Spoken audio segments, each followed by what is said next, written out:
Oi, queridos! Ótima energia para vocês daí da sua casa. Boa live, boa aula para vocês. Amados, nós já estamos na 6ª aula e eu sou o Miguel Arcanjo, artista orientador de teatro das oficinas culturais de São Sebastião, oferecidas pela Fundação Educacional e Cultural Deodato Santana. Esta aula faz parte do projeto Fazendo Arte, curso livre de teatro para as turmas mistas, tá? E nessa nossa aula de hoje, nós vamos falar sobre o ressurgimento e a evolução do teatro.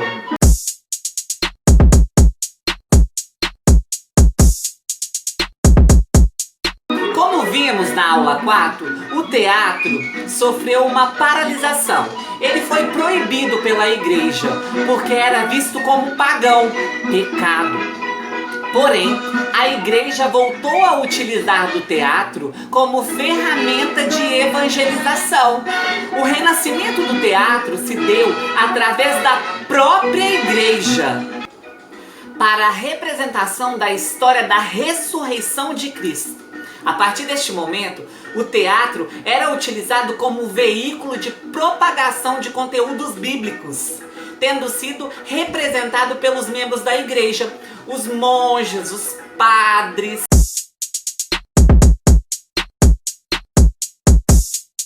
Para darmos início, iremos falar sobre o teatro medieval. Agora, eu vou falar para vocês um pouquinho do teatro medieval. O que era o teatro medieval? Era aquele que foi produzido durante a Era Medieval, que era do século V até o século XV.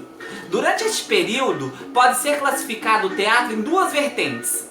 O teatro sacro, relacionado a temas religiosos, e o teatro profano, tal qual as farsas e aqueles teatros que têm como características populares.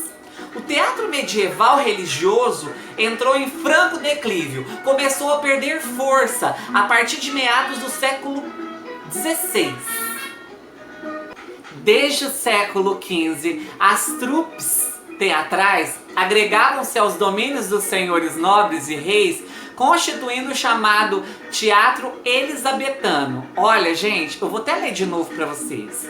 Desde o século XV, os grupos de teatro agregavam-se aos domínios. Eles eram para a burguesia. Eles agregavam-se aos domínios. Quer dizer que eles trabalhavam para o rei. Para os reis, para os nobres. Teatro elisabetano refere-se às obras dramáticas escritas e interpretadas durante o reinado de Elizabeth I, que foi de 1533 a 1603. Quem foi um dos escritores que trabalhou neste período?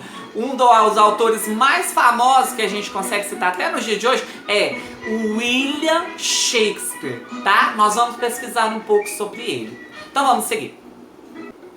Nessa época, os atores que ainda tinham participação exclusiva de atores homens eram empregados pela nobreza e pelos membros da realeza. Só mais tarde foram empregados pelo rei. Trabalhavam e serviam o rei. Na Espanha, os atores profissionais trabalhavam por conta própria. Eles eram empresariados pelos chamados autores de comédia. Anualmente, as companhias realizavam festivais religiosos e, sobretudo, no século XVII, a representação nas cortes espanholas encontravam-se fortemente influenciadas pelas encenações italianas.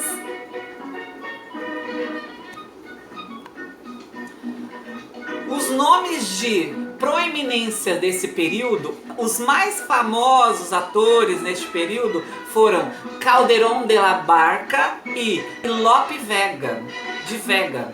Foi mais notavelmente na Itália que o teatro renascentista rompeu com as tradições medieval. Houve uma verdadeira recriação das estruturas teatrais na Itália, através das representações do chamado teatro humanista. Os atores italianos desse período, do teatro humanista, eram basicamente amadores. Embora já que no século XVI tenha havido um intenso processo de profissionalização dos atores, com o surgimento do chamado commedia dell'arte, em que alguns tipos representados provinham de tradições do antigo teatro romano, era constante as figuras do avarento e do fanfarrão. Devido às muitas viagens que essas pequenas companhias da Commedia dell'arte empreendiam por toda a Europa, este gênero teatral exerceu uma grande influência sobre o teatro realizado em outras nações. Um dos aspectos marcantes desse teatro foi a presença de mulheres na representação. O fato passou a se estender por todos os outros países. No século XVII, o teatro italiano experimentou grandes inovações cênicas. Muitos mecanismos foram adicionados à infraestrutura interna do palco, permitindo a mobilidade de cenários e, portanto, uma maior versatilidade nas suas representações. No Brasil, o teatro tem origem com a catequização dos índios. As peças eram escritas com a intenção didática, procurando sempre encontrar meios de traduzir a crença cristã para a cultura indígena. A origem do teatro no Brasil se deu através da expansão das crenças pelos países colonizados. Os autores de teatro nesse período foram o padre José de Anchieta e o padre Antônio Vieira. As representações eram realizadas com grande carga dramática e com alguns efeitos cênicos para maior efetividade da ligação religiosa que as representações cênicas provocavam. O teatro no Brasil neste período estava sob grande influência do barroco europeu. Tá, gente, vamos abrir um parênteses nessa nossa descoberta para iluminar alguns fatos da escrita do teatro pra gente, tá bom? Vamos lá? Ó, o teatro grego, lá por volta de 500 a.C., surgiu a partir das celebrações de rituais para o deus Dionísio, né? Que a gente já falou disso na nossa aula, certo? Então, porém, aqui no Brasil não se respeitou esse princípio. Aqui já havia nativos que praticavam seus rituais, suas celebrações. Por isso que nós vamos voltar na história do teatro aqui no Brasil, combinado? Tá bom, segura aí um pouquinho, vamos evoluir agora.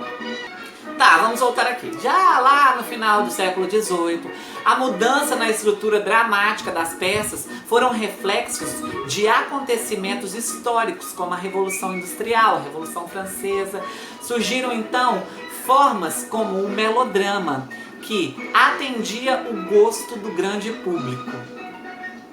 O teatro, ele começou a ser feito para o grande público, para plebe, sabe? Com a queda da coroa, a Revolução Industrial, a Revolução Francesa. O teatro agora ele passa a ser atendido ao gosto do público, e não só da burguesia, da elite e da alta sociedade, dos reis. Já lá no século XIX, as inovações na infraestrutura do teatro tiveram prosseguimento. O teatro de Boston, em Nova York, já utilizava de recursos hidráulicos. Recursos de iluminação passaram por inovações também, que antes eram com gás, sabe? A luz era a gás. Então o primeiro teatro que utilizou de luz elétrica foi o Teatro de Savoy, em Londres. Agora eu vou falar um pouquinho sobre o cenário. O cenário também passou por inovações, assim como o figurino, passavam a produzir situações históricas com realismo bastante apurado. As sessões teatrais, em que outrora encenava várias peças, agora representa uma só. Então, em vez de fazer vários, fazia uma só. Todas as inovações pelas quais o teatro foi passando exigiu o surgimento de uma figura muito importante, que é o diretor, que tratava todos estágios artísticos da produção do espetáculo.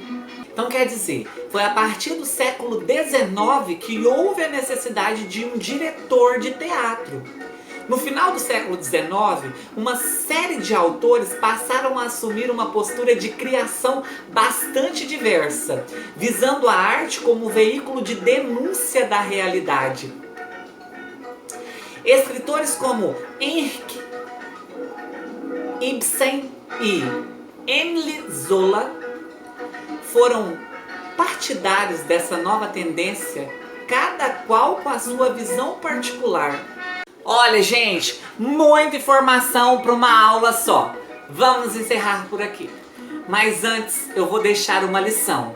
Hoje eu usei algumas referências de alguns nomes do teatro. Entre eles, William Shakespeare, Henrik Ibsen, Émile Zola. E a lição de hoje é listar algumas obras de William Shakespeare. Tá?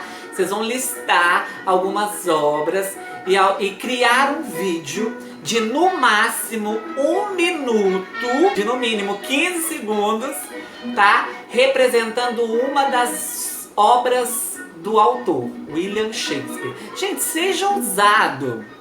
E as pititocas, os piquititoco, tá? Os menorzinhos irão fazer um desenho dessas obras. Pode escolher a que quiser, tá? Mamãe vai ajudar aí em casa. Tem que encaminhar para mim este vídeo até sexta-feira. Mínimo 15 segundos, tá, gente? Dessas obras do Shakespeare. Gente, muito obrigado. Na aula que vem a gente vai dar sequência. Vamos descobrir um pouquinho sobre a evolução do teatro no século XX. Um beijo no coração e até a próxima aula, tá? Com Deus!